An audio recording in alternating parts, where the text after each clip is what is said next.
Welcome to Off the Plugin Chain. I'm your host, Dr. Tom. In this video, what I'd like to do is elaborate on some of the things I was talking about in the last video. Specifically, I was mentioning some things about MIDI controllers and how you could use them to change your articulations with key switches. So in this slide, what you see is a comparison of different size controllers from 25 key all the way up to 88 key. If you're ever wondering why these controllers have X amount of keys, 25, 37, etc., it has to do with how many octaves there are in each controller. All right, and then you have the 88 key keyboard piano size. This is actually a picture of a Yamaha synthesizer that I own. 88 keys is 7 octaves, and the lowest note is A0. Middle C will be C4, and the highest note is C8. Okay, now in this slide, all I wanted to demonstrate was that even if you're using a full-size 88 key keyboard, just how far is that down to get to C2? That's another 2.5 octaves. So the only way that you can do that is if you're using the octave up and down key on the controller to toggle back and forth. Or you could do something like create shortcuts with devices like these pictured on this slide. So the first one is the Akai APC Mini. In the last video, I think I called it the MPC Mini, so it's the APC Mini. The APC Mini has all these different buttons that you can program.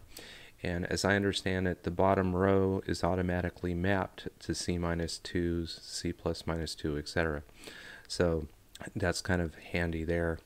The APC Mini goes for about $100. The second example I have here is the Korg Nano Key 2. So I've got 2 of these, and I've got one mapped or that I use for mapping low octave key switch notes, and I've got another one that I use for mapping high octave key switch notes. And so in this slide here, it's just kind of an overview of what I was just talking about. I've got my controller in the middle, and then the 2 nano keys to this left and the right side. This one for low octave and this one for high octave key switch notes. You'll need 2 of these if you go this route.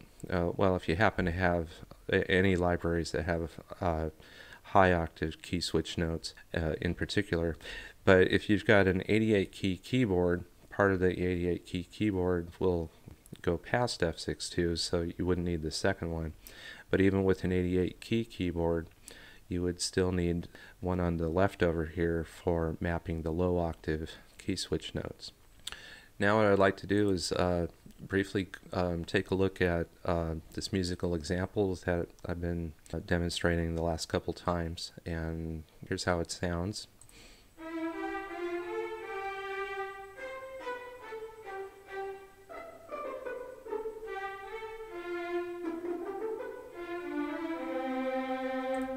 Okay, open up the instrument I've been using. It's the first violins from Spitfire Audio's Symphonic Strings library, and it starts off on the long articulation. These are the key switch notes, and these are the different articulations that each of the notes triggers.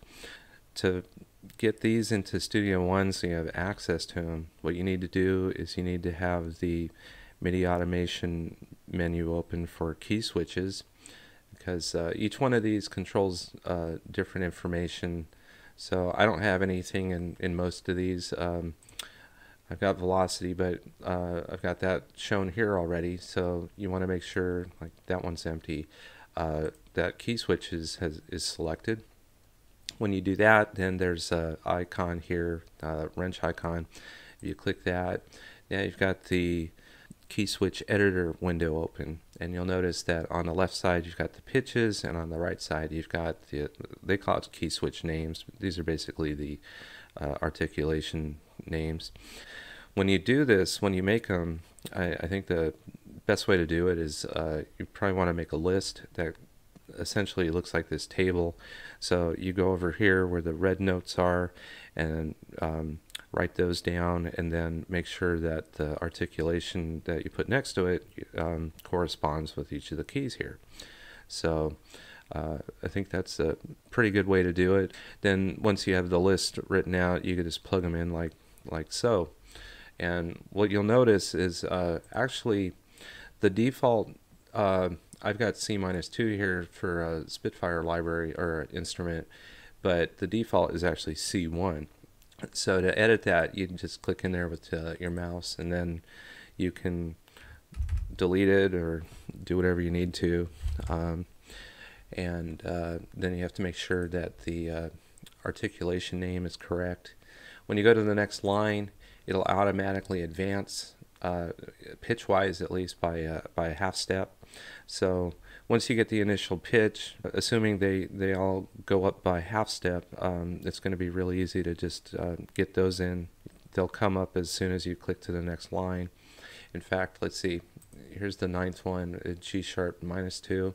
If I go to the next line, there it is, automatically comes up A2, and then here's where you would type in the name of the next articulation name. If you want to get rid of that, then you just click on the 10, okay, and that'll highlight the whole row, and then you can just delete that from your keyboard. If you want to update something, like say instead of long, that should be legato.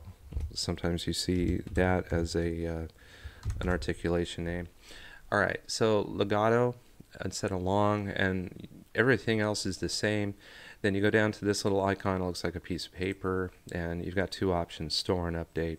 In this case, you'd want to update the preset, and so that's saving what you already have. If you wanted to change this, but you wanted to create a new preset, then you would click store preset. What's kind of handy is a lot of times what I found is that within instrument families, a lot of the presets a lot of the key switches follow the same pattern. And so once you get violins 1 done, this doesn't happen in every case, but a lot of times once you get one of the instruments done, then the others are very similar within an instrument family. And so in that case, what you'd want to do then is you edit anything here, and it doesn't change anything until you click store or update. You just got to get them in the first time, and then you can click store, and then you can, well, what that'll do is it'll bring up another window that prompts you for a new name.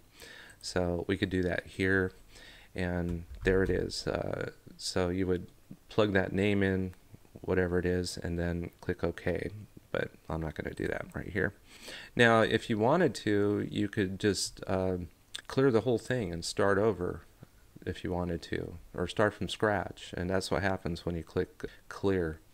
And then you would just, like here I was talking about, the first note, it defaults to C1. And then here's the key switch name. Again, nothing is saved until you click store or update. So I'm just going to cancel here.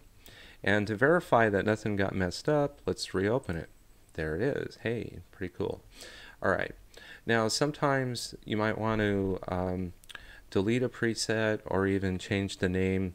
Since if you go to store preset, this is a little tiny line, and I found when I was making a lot of these, sometimes I would leave part out. So stuff happens, maybe you didn't name it right or whatever. So you want to change the name. It's kind of quirky here to do that. So what you want to do is you want to go over to browser. Now I'm going to leave this open for a second to demonstrate that if I go to browse, nothing happens. You can't do anything in Studio One until you close this window. You would discover that right away. So I'm going to click cancel because I don't want to save any of this stuff or alter what I had. So I'm going to click cancel. And if I go over browse, actually I'm in the way here, so I'm going to move over here. All right. Now what you'll see is that you can browse for files, instruments, effects, all this stuff. I think the browser function in Studio One is pretty cool. You go to files, and you could browse to the location of the key switch presets through the documents folder. That way you would go to documents, and you would scroll down, where is it, Studio One, and then under user or under presets, it's under user presets and then key switches, and then this is where they're all kept. Okay, so I've got, I think, 225 of these or so. So you can browse there through the documents folder. Now what you'll see is that here's Studio One also. Well, that's a shortcut that is available to you in Studio One. So if you're trying to find the Studio One folder, you've got a shortcut to it. All right, so here's Studio One, and then these are the folder I was just talking about. Macros, presets, songs, templates. I believe they populate automatically when you install the program, the first time you install Studio One. So you click on presets, and then I use Contact a lot, and so there's a folder here for native instruments presets. You don't want to mess with that. You go to user presets, click in there, and then key switches, and there they are. Okay, so using the shortcut, that's a pretty good way to go. Well, let's say you want to change the name of one of these presets. So I got the 8DO Clear Clarinet General Articulation preset right here. So you click on it, and then if you right click, you've got the option you can rename the preset, you could delete the preset. It's pretty much all I've done in this menu option. I've renamed and deleted, but it's really helpful to know where that is. Another good thing about knowing where the presets are kept on your computer is that, like in my case, I made like 225 of these, and there's still some more libraries that I want to create presets for. Well, that's a lot and you know, it's not hard to make these. Anybody can make these presets. It's just more tedious than anything. So I certainly wouldn't want to have to recreate them. I would definitely recommend knowing where these presets are. Go in there, make copies of them, copy them all to a different folder as a backup. So I think that's the best thing to do there. All right, I'm going to close that out, and I'm going to move back over here. Now, one thing that you can see that once you've got the presets or the articulations chosen in Studio One here, you can double click on one of them, and then these are the presets that you see from the editor screen. So now these are all available in a shortcut manner. You just double click on each one, and there they are. All right, so if we play the beginning of this example again, like this.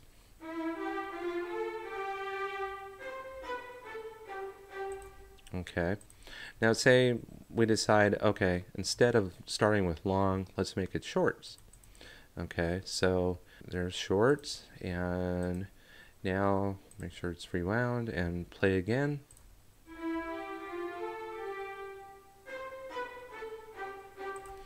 Okay, now I'm not saying that's a better articulation to start off with. In fact, I like it better the way it was. So, you know, this gives you an option where you can audition different articulations on the fly like this. When I've seen people working with expression maps and Cubase on YouTube videos, this reminds me a lot of that. Once you have to get the presets made first, but then once you make them and then you start using these different articulations for your MIDI projects, then you can just change different parts of your piece or your project real easily. So we're going to go back from shorts to longs, okay, and then we play that again. So I think that's pretty cool. I like that a lot, and for me that was worth all the time and effort of making all those presets. Alright, well, that's all I wanted to talk about in this video. In the next one, I think I want to move on to a different topic, and I'll probably have some different musical examples. So with that, I will talk to you guys next time, and stay safe and keep being creative.